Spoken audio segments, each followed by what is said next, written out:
ভাবুন তো একটি গ্রামের কথা, যে গ্রামে বসবাসকারীর সংখ্যা মাত্র ৩,০০০, যার মধ্যে ১,০০০ জনই ইউটিউবার। শুধু কি তাই না, এই গ্রামের প্রতিটি পরিবারের মাসিক আয় লাখ টাকারও বেশি।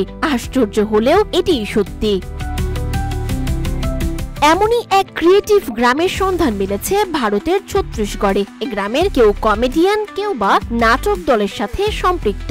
বাচ্চা থেকে বৃদ্ধ প্রত্যেকের মাঝেই শিল্পী সত্তা ভরপুর রয়েছে। ক্রিয়েটরে ভরপুর এই গ্রামের নাম তুলসী, যে গ্রামটি ছত্তিশগড়ের রাজধানী রায়পুর থেকে মাত্র ৪৫ কিলোমিটার দূরত্বে অবস্থিত।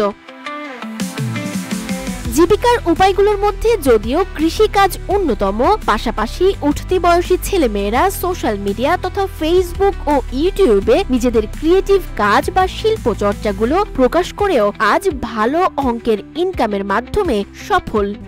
RICL TMX, যুগের পর যুগ স্থাপনা থাকে মজবুত। কেউ কেউ যে ব্যর্থ হননি তা কিন্তু নয়, তবে গ্রামের অধিকাংশ মানুষই হাস্যরসাত্মক বা কৌতুক টাইপের ভিডিও বেশি বানান, যে কারণে তুলসী গ্রামটি লাফটার চ্যাম্পিয়নদের গ্রাম নামেই বেশি পরিচিতি লাভ করেছে। গ্রামের এক সফল ইউটিউবার বলেন, আমাদের গ্রামে সকলেই কোনো না কোনো শিল্পকর্মের সঙ্গে জড়িত। আমাদের বাবা চাচাদেরও দেখতাম কেউ কেউ গান, কেউ বা নাটক অথবা যাত্রা করেছেন। গ্রামের অনেক মানুষ দীর্ঘদিন ধরেই জীবিকা নির্বাহের কাজের পাশাপাশি শিল্পকলাকে গভীরভাবে বাঁচিয়ে রেখেছেন, যা পরবর্তী প্রজন্মের মধ্যেও রয়ে গেছে।